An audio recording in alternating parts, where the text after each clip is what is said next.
الرحمن الرحیم الحمد للہ رب العالمین وصلی اللہ علی محمد وآلہ الطاہرین ولعنۃ اللہ علی اعدائہم اجمعین الی قیام یوم الدین وقال سبحانہ وتعالی یا ایھا الذین آمنوا کتب علیکم الصیام کما کتب علی الذین من قبلکم لعلکم تتقون۔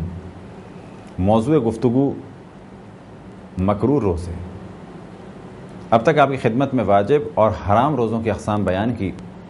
اب انشاءاللہ اگر خداوند تبارک و تعالیٰ نے توفیق عطا فرمائی اور مہلت دی تو آپ کی خدمت میں مکروہ روزوں کو بیان کیا جائے گا۔ سب سے پہلے جس مکروہ روزے کا ذکر کیا جا سکتا ہے وہ وہی روزہ ہے کہ جس کا ذکر ہم نے حرام روزے میں بھی کیا، یعنی عاشور کا روزہ۔ البتہ پھر اس جانب توجہ دلائیں کہ عاشور کا روزہ حرام بھی ہو سکتا ہے اور مکروہ بھی ہو سکتا ہے۔ حرام کس صورت میں ہوگا؟ جب یزید کی مودت کا اظہار کیا جائے اور امام حسین علیہ السلام سے بغض کا اظہار کیا جائے، تو ایسی صورت میں ایسے فرد کے لیے یہ روزہ رکھنا حرام ہوگا۔ مکروہ کب ہے؟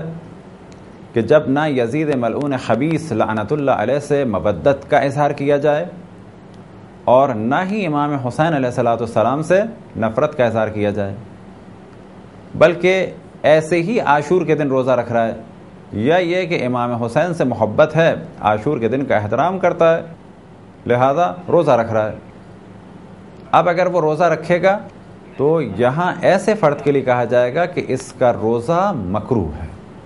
اب یہاں تک تو بات واضح ہو گئی کہ عاشور کا روزہ ایک صورت ایسی ہے کہ حرام ہے اور ایک صورت ایسی ہے کہ مکروہ ہے۔ اب دوبارہ اگر توجہ دلائیں اس میں کہ اگر بغض امام حسین میں عاشور کا روزہ رکھا جا رہا ہے، یزید کی مودت اور محبت اور بنو امیہ کی حمایت میں رکھا جا رہا ہے، امام حسین کی شہادت اور مظلومیت کی خوشی میں رکھا جا رہا ہے تو حرام ہے، اور اگر امام حسین سے محبت ہے لیکن روزہ رکھا جا رہا ہے تو یہ روزہ حرام نہیں لیکن مکروہ ہے۔ ہم کیا کریں؟ روایتوں میں نقل ہوا کہ مومنین اہل بیت کے چاہنے والے فاقہ کریں، یعنی امساک کریں، کھانے پینے کو ترک کریں۔ وجہ کیا ہے اس کی؟ وجہ یہ ہے کہ بنو امیہ نے یہ سنت ڈالی تھی شکرانے کے روزے کی، اور یہ سنت آج بھی عرب بعض علاقوں میں باقی ہے، کیونکہ بعض عرب علاقوں میں خصوصاً جہاں پر ایوبیوں کی حکومت رہی وہاں پر جشن منایا جاتا تھا عاشور کے دن، اور عاشور کے دن کا جو دوسرا نام انہوں نے رکھا تھا وہ تھا عید الظفر، اور شکرانے کے طور پہ وہ روزے رکھتے تھے۔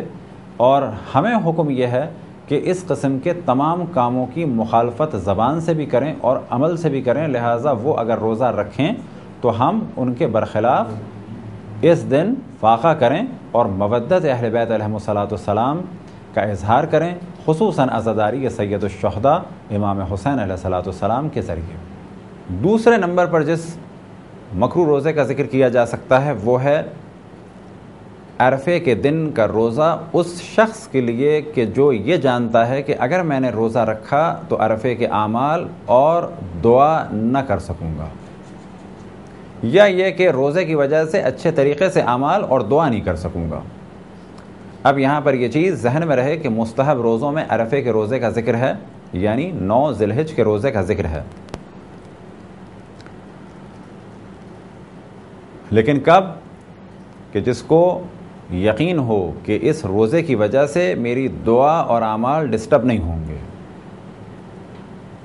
دعا پڑھنے اور اعمال میں مجھے سستی نہیں ہوگی، تو ایسے شخص کے لیے تو عرفے کا روزہ مستحب ہے۔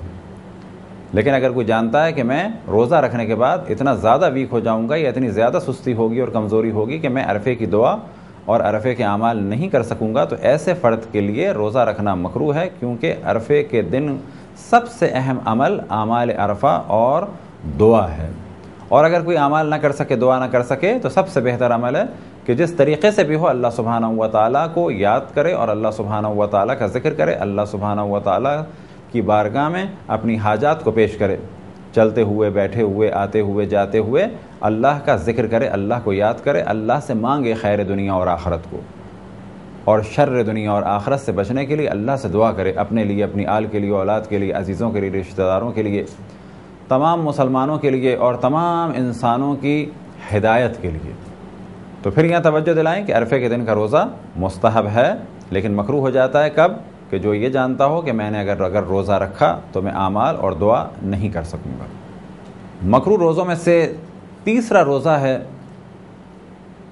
ایسے علاقے میں ایسے شخص کے لیے عرفے کے دن کا روزہ کہ جہاں چاند میں اختلاف ہو اور احتمال یہ ہو کہ یا آج عرفے کا دن ہے یا عید قربان ہے، لیکن کس کے لیے؟ جس کو شک ہو۔ لیکن اگر کسی کو یقین ہے کہ آج عرفے کا دن ہے تو وہ رکھ سکتا ہے۔ کسی کو یقین ہے کہ آج عید الاضحیٰ ہے تو اس کے لیے روزہ رکھنا حرام ہے۔ لیکن اگر چاند کا اختلاف ہو گیا تھا اور آج ایک احتمال ہے کہ شاید عید الاضحیٰ ہو، لیکن کب؟ کہ جب شک ہے، تو ایسے شخص کے لیے عرفے کے دن روزہ رکھنا کہ جب احتمال ہو کہ شاید آج عید الاضحیٰ ہے، روزہ رکھنا مکروہ ہے۔ چوتھی قسم مکروہ روزے کی، اولاد کا روزہ بغیر ماں باپ کی اجازت کے۔ حرام روزہ کون سا ہے؟ کہ جب ماں باپ اجازت نہ دیں اور انہیں اذیت ہوتی ہو۔ لیکن اگر کوئی بچہ روزہ رکھے، اسے یہ نہیں معلوم کہ میرے ماں باپ اس روزے سے ناراضی ہیں، اسے یہ نہیں معلوم، اور نہ ہی اسے اس چیز کا علم ہے کہ میرے ماں باپ کو اس روزے سے اذیت ہو رہی ہے، بلکہ اس نے روزہ رکھ لیا اور ماں باپ کو انفارم نہیں کیا اور ان سے نہیں پوچھا، پھر ہم توجہ دلائیں کہ اگر ماں باپ منع کرتے ہیں انہیں اذیت ہو، پھر وہ حرام ہو جائے گا۔